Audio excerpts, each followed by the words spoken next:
Yo, para los que no me conozcáis, soy Noa González y me encargo de gestionar el blog del Club de Lectura y voy a ser moderadora de este taller. Entonces, en primer lugar, daros las gracias a todos por asistir y dar las gracias a Alejandro por acompañarnos esta mañana. Este taller de escritura creativa nos va a dar la posibilidad de saber qué hay detrás de cada uno de esos libros que solemos tener muchos días en nuestras manos y que nos acompañan durante nuestra vida. Y además vamos a poder tener la opción de esas ideas que surgen en nuestra mente, que muchas veces no sabemos cómo ordenar ni cómo plasmar. Para ello Alejandro nos va a ayudar a tener unas pautas y unas ideas para poder desarrollar todo eso que queda en nuestra mente. Alejandro ha estudiado Administración y Dirección de Empresas en Zaragoza y Polonia y es escritor de El cielo de Nueva York, que fue editado en 2015 por Minotauro y que actualmente está en plena presentación de su segunda novela, El batallador, que ha escrito a 4 manos con José Luis Corral y que podremos acudir a su presentación mañana en el enclave de estas jornadas. Sin más, le cedo la palabra a Alejandro y yo me voy a sentar, que quiero también aprender un poco. Muchas gracias. Bueno, espero que se me oiga bien, veo que sí. Muchas gracias por tus palabras, Noa, Vicente, por invitarnos a estas jornadas, no solo a mí, sino a todos los escritores que, fíjense, salta a la vista que yo soy un aprendiz, pero en estas jornadas aquí en Berín vienen los grandes maestros de la novela histórica, no solo en España, y no lo digo yo, lo están diciendo en Europa. Son los grandes maestros de la novela histórica en Europa. Para mí es todo un placer poder compartir jornadas con ellos. Calvo Pollato, con una larga trayectoria, José Luis Corral, es mi padre, no compartimos apellido por casualidad. También dicen siempre de él que es uno de los grandes maestros de la novela histórica en Europa. La revista, no recuerdo el nombre, pero una revista francesa así lo catalogó. Toti Martínez de Lecea, que es la dama de la novela histórica en España, ella es vasca. Y Javier Sierra, que ha ganado recientemente el Premio Planeta. Y bueno, estoy, como les decía, encantado de estar aquí y además agradecer la presencia de las autoridades. Eso siempre es bueno para el pueblo, porque fíjense, si ven estadísticas a nivel mundial, los países más prósperos, los más ricos, pensamos en los países nórdicos, en Canadá, etcétera, son los países que más cultura consumen, los países que más leen, los países que más exposiciones de arte tienen, los países que más cine proyectan, son los más ricos.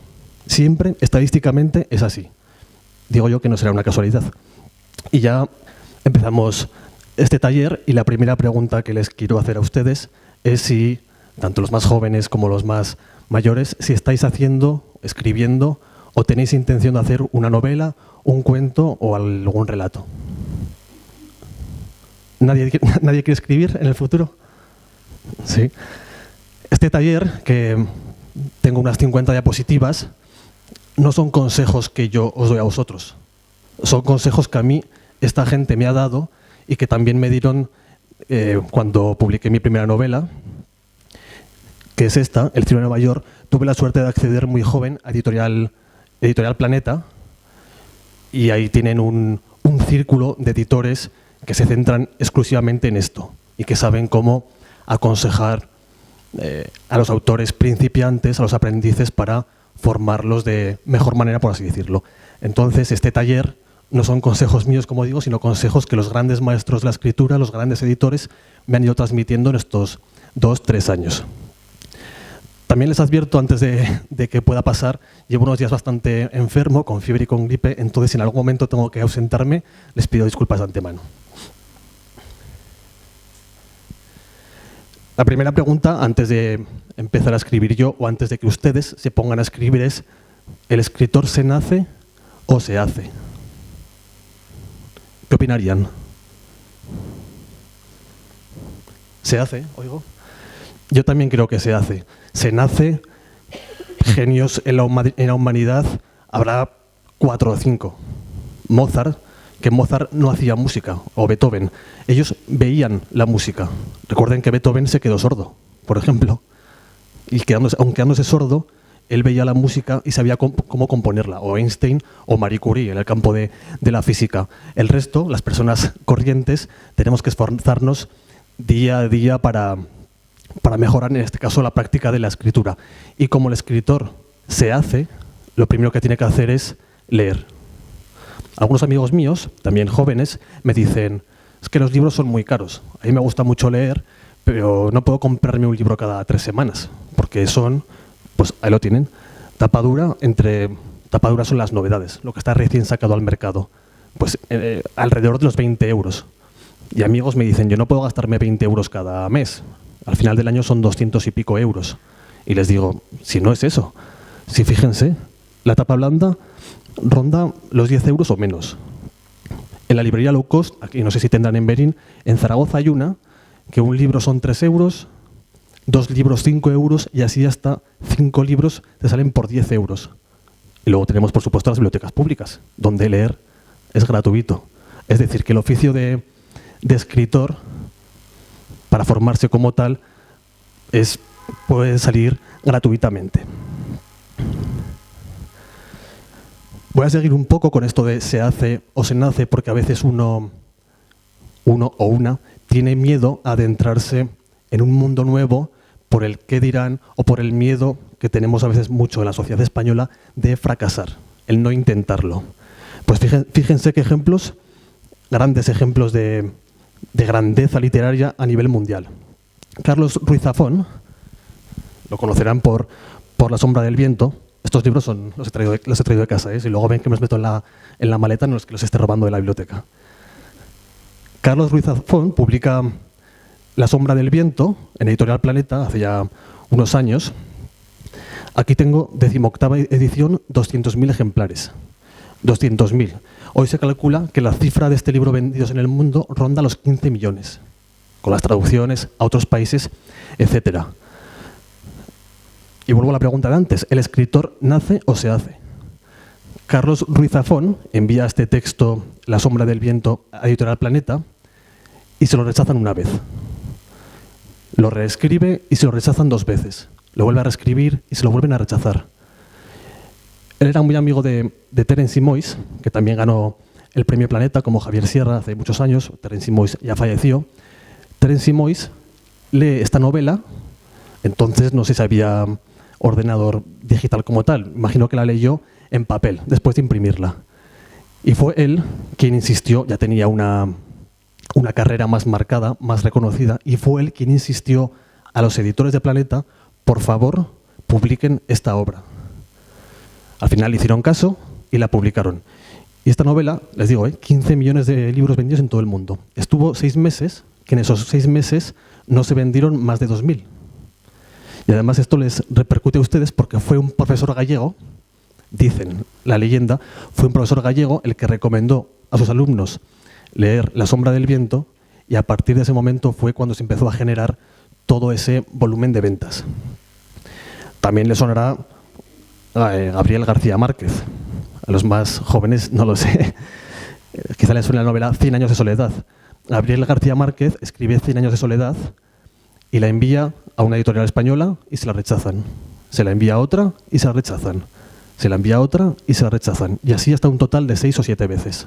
Hasta que al final, una más pequeñita, que no era Planeta, ni Penguin Random House, ni estos monstruos editoriales, se animan a publicarle a un autor latinoamericano una obra, 100 años de soledad, que transcurre en un pueblo imaginario allí en el Caribe, que ¿a quién puede interesar eso? Pues fíjense, Premio Nobel de Literatura. O otro caso de escritor nace o se hace. John Kennedy Toole, La conjura de los necios, creo que es el año 81-82. Él la escribe también con un gran volumen de millones de ventas en todo el mundo. Él la escribe más o menos con mi edad, con 27-28 años. La envía a las editoriales y todas se lo rechazan, porque dicen que no trata de nada. Simplemente son las aventuras de un tipo un poco regordito que va recorriendo los barrios de Nueva Orleans. El tipo, John Kennedy Toole, al ver que todas las editoriales lo rechazan, lo que hace es suicidarse. Se suicida con 28-29 años. Su madre coge ese texto sobre el papel, su madre, y se lo lleva a este otro escritor. Mucho más, ya por los años 80 ya estaba en sus últimos coletazos. Y es este escritor, Walter Percy, quien lee la novela varias veces, encantadísimo de la narrativa, de la historia que acaba de leer, y quien, gracias a su empuje, consigue que la madre del hombre que se haya suicidado vea publicada la obra de su hijo. Esta obra ganó el premio Pulitzer y, como digo, millones de ventas en todo el mundo. O sea que fíjense qué nombres: La sombra del viento, Gabriel García Márquez, La conjura de los necios, escritores que fueron rechazados y que después resultó que al público le fascinó su obra. O sea que esto quiere decir que no tengan miedo a lanzarse y a que sean rechazados. Y el ejemplo más claro, este sí que le sonará a todos, es el de Harry Potter. Probablemente el mayor fenómeno en cuanto a libros comercial de la historia, quitando la Biblia y el Corán, que seguramente son los más vendidos. Esta serie de 7 libros sean los más vendidos de la historia. ¿Qué le pasó a J.K. Rowling? Lo mismo. Escribió, creo que los 3 primeros de golpe, antes de enviar los 3 manuscritos a ninguna editorial, y los envió a 18 editoriales en Reino Unido. 18. Y ninguno lo quiso aceptar. A quien le interesaba un niño que era un mago en un castillo imaginario con otros niños magos.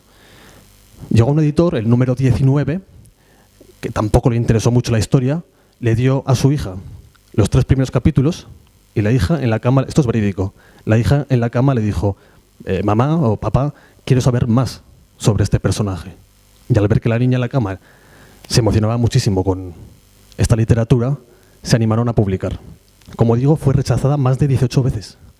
Y además, un lastre que han sufrido las mujeres en la literatura, casi siempre en toda la historia, es, fíjense los demás, tienen su nombre propio: Carlos, Gabriel, John. Sin embargo, la autora de Harry Potter pone J.K. Esto no es una casualidad. Ella se llama Joan, pero pone J. por el temor de que pudieran reconocerla como mujer.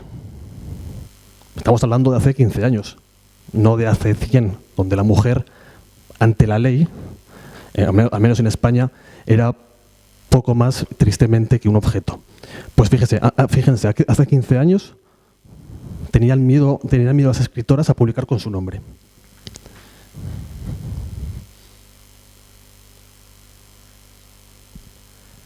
Más ejemplos de si el escritor nace o se hace.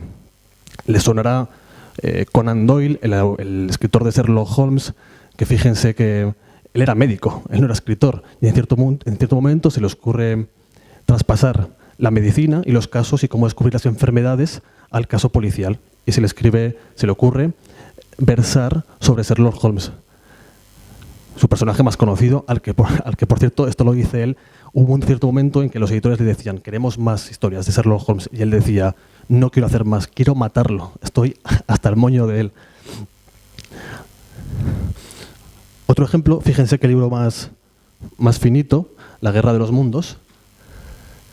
Lo mismo de Wells, que era un biólogo que estudió en Londres, que después se hizo zoólogo y que a los más jóvenes no sonará, pero a los más viejos, a los más adultos, les sonará aquella historia radiofónica que se hizo en Estados Unidos, en la que un locutor narraba que estaban viniendo, entonces no había televisión, un locutor de radio narraba que estaban invadiendo los extraterrestres Estados Unidos. Era ficción, pero la gente, al oírlo en la radio y al no tener imágenes visuales en la televisión con qué contrastarlo, en Estados Unidos creció una histeria realmente terrible. La gente se metió en los búnkers, la gente se atrincheró sus casas, y todo eso por una novelita que se leyó en la radio. Y el ejemplo más notable de todos, el de Mark Twain. Le sonará a Mark Twain por Las aventuras de Tom Sawyer, de Huckleberry Finn. Fíjense las profesiones que tuvo este hombre antes de hacerse escritor: piloto, soldado, minero, comerciante, periodista y al final escritor, con obras que se han vendido en todo el mundo y que todo el mundo reconoce. O sea que el escritor se hace a lo largo de toda una vida. El pasaje que más me gusta de Mark Twain creo que es en Las aventuras de Tom Sawyer. Está el chaval en casa de... Voy a intentar decirlo bien. Está el chaval en casa de su tía o su abuela, no recuerdo mal, y hace una trastada, y la familiar lo obliga a pintar la valla. No sé si de blanco o de qué color, pongamos que de blanco. Lo obliga a pintar la valla. Y al rato, hace un día de mucho calor, un bochorno terrible, al rato pasan por ahí los chavales del pueblo y ven a Tom Sawyer pintando la valla y se burlan de él, porque mientras que él está castigado pintando una valla, el resto puede irse a jugar. Y Tom Sawyer les dice: no, estoy pintando la valla porque quiero. Esto es lo que más me gusta hacer. Ahora mismo no querría estar haciendo otra cosa. Entonces los chavales se quedan un poco sorprendidos y le preguntan: oye, ¿y por qué te gusta pintar la valla? Y el adolescente les va dando sus motivos, hasta tal punto de que los acaba convenciendo de que pintar la valla es fantástico. Los acaba convenciendo hasta tal punto de que algunos le quieren pagar para pintar la valla.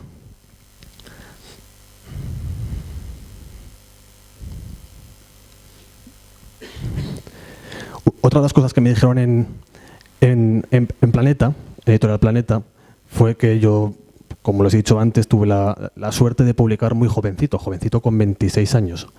Ahora soy todo un adulto de 29. Y me dijeron que muchos autores y autoras tenían más mayores que yo, rondando los 50, que eran sus primeras novelas. Toti Martínez de Lecea, que aparece en el dossier, en las fotocopias, creo que empezó a escribir con 50 años. Pues me dicen que muchos autores les enviaban textos no formados del todo, simplemente pidiendo una opinión, pero que no querían publicar, porque tenían miedo, como digo, fíjense en la primera frase y en la segunda. Cuando uno está en la adolescencia, después en el mundo, en la edad universitaria, en los años de formación, hasta los 30 años, hay esa concepción, al menos en este mundo, de que hay que hacer, en el mundo de la literatura, hay que hacer al menos una novela o 2 o 3 antes de los 30. Porque si no lo hago antes de los 30, jamás podré llegar a ser un gran escritor o escritora. Esto es completamente falso y ahora veremos otros ejemplos, ¿no? Mucha gente se comparaba con Truman Capote, un autor estadounidense que publicó varias obras antes de los 30, fíjense, la primera a los 19. La escritura, como digo abajo, no es como el deporte, no influye la edad. Es más, cuanto más edad se tiene, más experiencia vital, uno más ha leído, uno más ha vivido, mayores son los relatos que puede volcar y mayor es la experiencia narrativa. Y fíjense qué ejemplos. Les sonará también La Casa de la Pradera. Se ha hecho alguna película, series. Pues la autora, Laura Ingalls, la publicó con 64 años. O abajo, Raymond Chandler, otro como Mark Twain, que tuvo un montón de oficios antes de ser escritor. El último de ellos era un minero, ¿no?, de la empresa petrolera. Y debido a la Gran Depresión, a esa crisis que hubo en Estados Unidos en la década de los 20 hasta los 30, pues se puso a escribir. Y al final fue uno de los grandes novelistas de la literatura estadounidense. O también le sonará un montón Memorias de África, sobre todo la película, con esa fantástica banda sonora. Memorias de África es un libro que, como decía J.K. Rowling, la de Harry Potter, ella, Karen Blixen, la autora, publica el libro, ella es danesa, de Dinamarca, publica el libro con un seudónimo masculino. Otra vez volvemos al tema de la mujer en la literatura. Publica el libro con un nombre masculino, Isaac Dinesen, para que los lectores y lectoras no la relacionen con literatura femenina. Fíjense lo terrible, ¿no? Pero como digo también, la escribió su primer libro con, no lo he apuntado, pero tendría unos 52, 53 años. ¿Cuáles podrían ser las claves o los objetivos de la novela? Ken Follett lo dijo una vez, también lo dice Juan Eslava Galán, que es autor español, las 3 S que tiene que tener cualquier novela. Lo pueden leer: sangre, sudor y semen. He puesto sexo, pero son las 3 S. Pues intriga, también juega el factor psicológico, el factor mental, crear un misterio, el contexto, el ambiente, el conocimiento, las experiencias, las vivencias y sobre todo crear un misterio. Fíjense, Javier Sierra lo hace muy bien. ¿Dónde está el libro de Javier?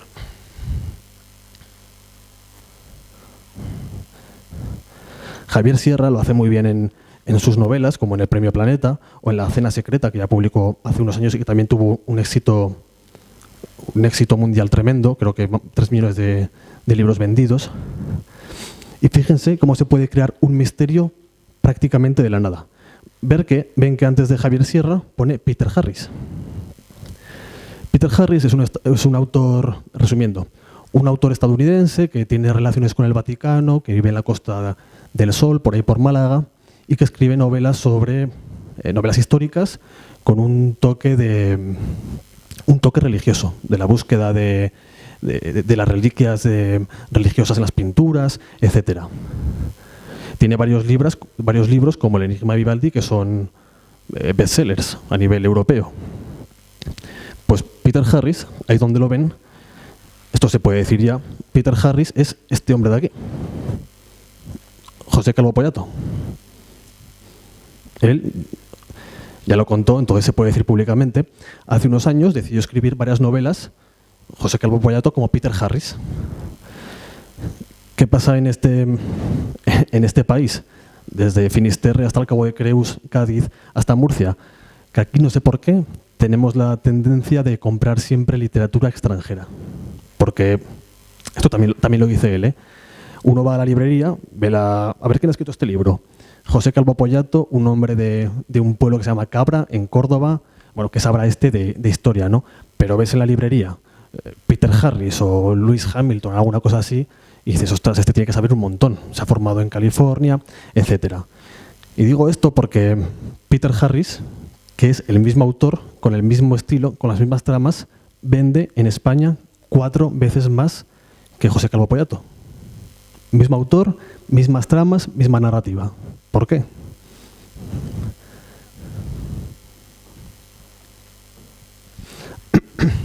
Algo que tener en cuenta para cuando hagan sus novelas y quieran enviarlas a una editorial o algún concurso.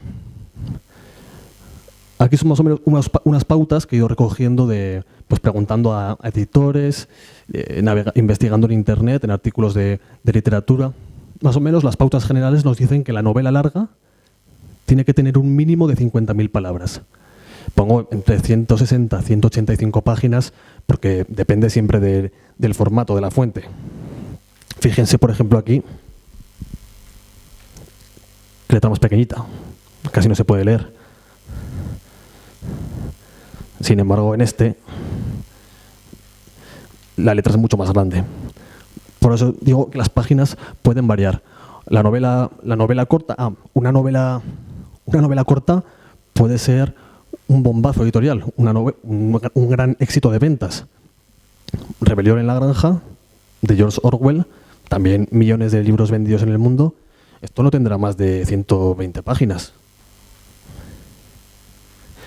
120 justas, pero claro, quitándole las 20 primeras, que es un prólogo de otro autor que cuenta como lo que el lector se va a encontrar, pues 100 páginas y éxito mundial.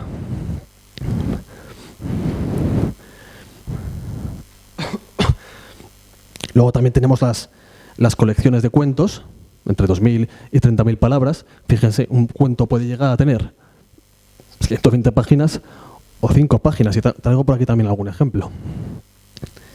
Del autor Haruki Murakami, él es japonés y es eterno candidato al Nobel. Ha escrito varios libros de relatos. En este hay 6 relatos de unas 30, 35, 40 páginas cada relato. Pero en este otro hace lo que le da la gana, por decirlo así. Hay relatos de 5 páginas, hay relatos de 3 páginas y hay relatos de 80. Es decir, que si el día de mañana o esta tarde mismo se ponen a escribir una novela y piensan, tengo una idea para unas 30, 40 páginas. Y eso igual quizá piensen, eso no me lo van a publicar porque es muy cortito. Bueno, pero seguramente tendrán otras 3 o 4 ideas más que uniéndolas, aunque no tengan nada que ver las unas con las otras, se puede hacer un libro de relatos. También tenía por aquí otro libro de relatos, de Günter Grass, que él fue premio Nobel de literatura, además nació en la ciudad en la que yo estudié, en Polonia. Y fíjense qué formato le adjudica el libro. Se llama Mi siglo y es desde 1900 hasta el año 2000. Y cada relato son 3-4 páginas de un momento histórico según el año, 1900. Pone 3 páginas sobre aquel instante, 1901. Versa 3 o 4 páginas sobre un instante, en Alemania sobre todo, de 1901, y así hasta el 99. Otro formato de relatos, si les gusta la novela histórica, es de José Calvo Pollato, que participaba hoy en las jornadas, que acabo de citar, que es el autor como Peter Harris. Él lo que hace es momentos estelares de la historia de España y nos lleva también con relatos desde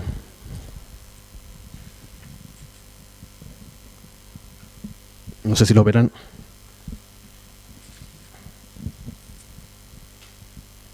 Fíjense, desde 1492, que aquí hay 7 relatos en 20 páginas. Luego salta el año 1521, hay 6 relatos en 17 páginas. O sea, Calvo Pollato lo que hace es hacer relatos, estos son de ficción, los de Murakami, relatos históricos cortitos a través del tiempo.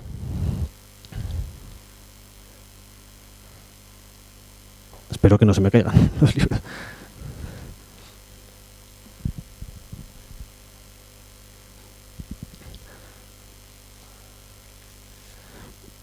Bueno, esta parte introductoria era para que no les pase lo que a algún amigo mío le ha pasado. Que dicen, oye Alejandro, yo también quiero escribir como tú. No me refiero a calidad, me refiero a que también quieren hacer libros, como estoy intentando hacer yo. Y le digo, pues, hazlo. Es que tengo mucho miedo, es que no me atrevo, es que yo no valgo para esto. Yo tampoco pensaba que valía para esto, pero esto es hasta que uno se pone y mejora. Y el ejemplo que más se me ocurre, aunque quizá les parezca absurdo, es hace unos años yo estuve trabajando como camarero 2 veranos en la zona de Málaga. La primera cerveza que puse fue horrible, era todo espuma. Ahora, la número 100 me salió perfecta.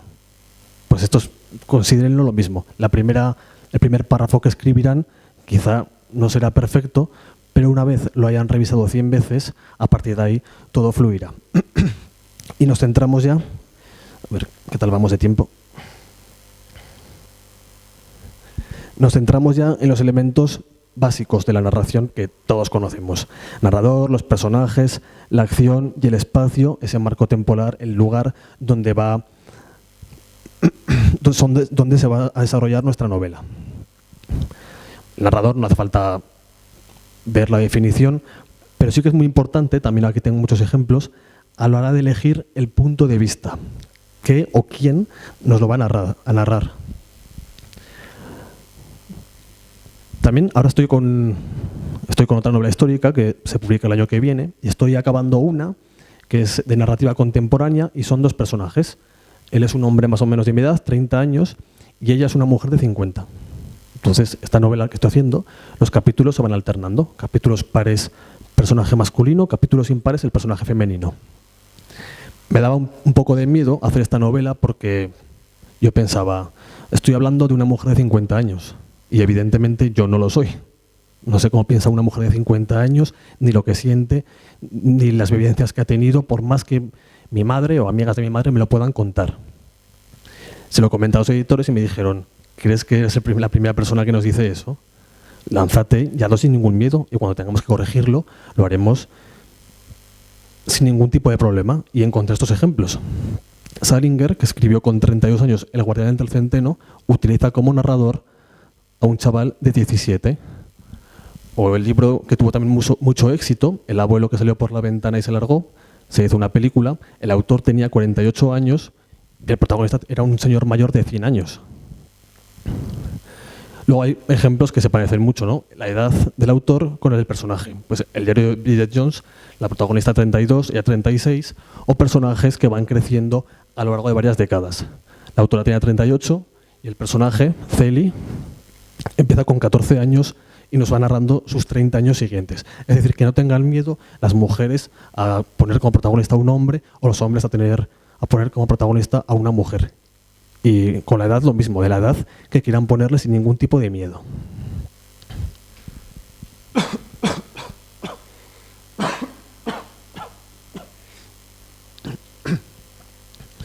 Perdón. Seguimos con la parte del narrador. Como digo, sobre todo qué tipo de narrador vamos a utilizar. Tenemos por un lado el omnisciente, que es el que conoce todo,